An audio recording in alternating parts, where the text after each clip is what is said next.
let's get into the news. Halo Infinite will support crossplay and cross-progression on Xbox and PC. This comes from Tom Warren. It's also all over on Xbox Wire as well. Let's talk a little bit of Halo news, shall we? Because I am excited and I have been dying for some more information regarding Halo. Microsoft is announcing today that Halo Infinite will support crossplay and cross-progression when it launches later this year.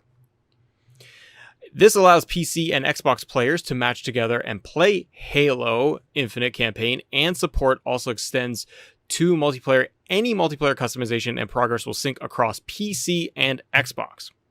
Halo Infinite's multiplayer mode will also be free to play when it launches later this year, and it will support 120 FPS in the arena mode on Series X.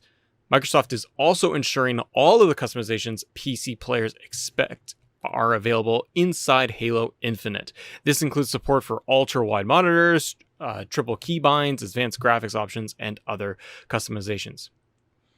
The article continues to say that we are now waiting to hear more about Halo Infinite when the beta will be available on PC and Xbox ahead of the game's debut this fall. 343 is still working on improving the visuals. I hope so, because last year was a little bit of a gong show. Halo Infinite certainly looks a lot better with recent 4K PC screenshots released by Microsoft, but we haven't seen any updated gameplay in almost a year. Halo Infinite is a spiritual reboot of the original Halo, making it easy for new players to immediately jump into the story. It includes an open world environment that's very similar to Halo Combat Evolved, with the original Warthog vehicles and banished enemies. 343 Industries has also added new mechanics like Master Chief's new grappling hook and drop wall cover. So, ladies and sirs, what do you all think of the latest news coming out regarding Halo?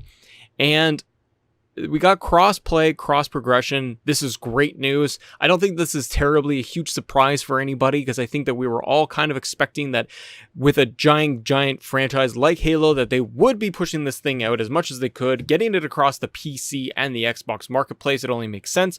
Xbox has been going down this road really hard lately with Game Pass, with their continued expansion across PC market and being able to get over there. I think that this is big, and it's also going to lend a hand to over on the mobile market too with xCloud, because I think that they're going to want to be able to expand that as well and add in some component of Halo Infinite to it. Let me know what you all think, if you guys think that this is going to be big news for Halo, because I think that it's actually going to end up doing very well. What I'm excited for when it comes to Halo this year, and assuming that it's coming out this year, is the fact that we are getting that big multiplayer. Halo Infinite's multiplayer mode will also be free to play when it launches. And I think that this is a big component for Halo's success, as they've kind of had to go back to the drawing board a little bit with regards to Halo. Now, Halo's multiplayer mode, if it is free to play, and will have obviously a campaign piece in there, but getting that 120 FPS mode in there on Series X, and then obviously on PC, being able to do even more over there is going to be huge. I'm very excited to see what they will do with multiplayer. One thing that I've wondered too, everybody, is that are we going to get much more of a Warzone feel or a mode like that where we're going to be able to go for online for multiplayer? I suspect that we will have obviously all of the traditional multiplayer components that we are used to when it comes to Halo, but I would be interested to see if they go with a more battle royale mode. Or is the entire game going to be much more of just purely multiplayer, with the campaign being sprinkled into the multiplayer or the online component and having it just kind of living, breathing, always online? These are the questions that Matt has. But I'm excited. I hope that we get more news coming out of Halo.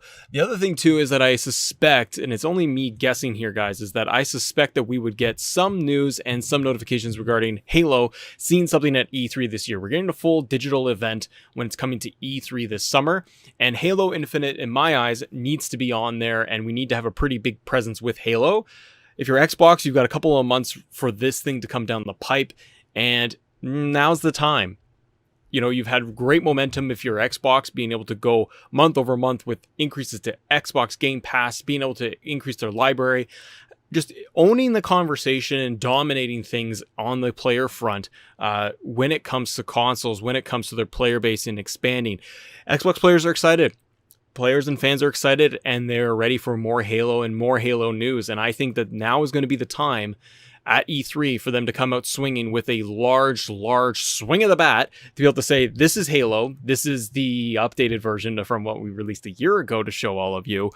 I think we need something to show off again properly multiplayer. And I think that if you're Xbox, you want to be able to show off 120 frames per second, at least having all the titles and all the graphics pop up to say like the footage you're seeing is on a Series X in 4K, or it's running, we can run this at 120 frames, showing us maybe a little bit of what the campaign might look like. I'd like to see a lot more done than what we got from last year's rollout, because people are going to be taking this side-by-side comparison of Halo from what they saw last year to what they get now, presumably at E3.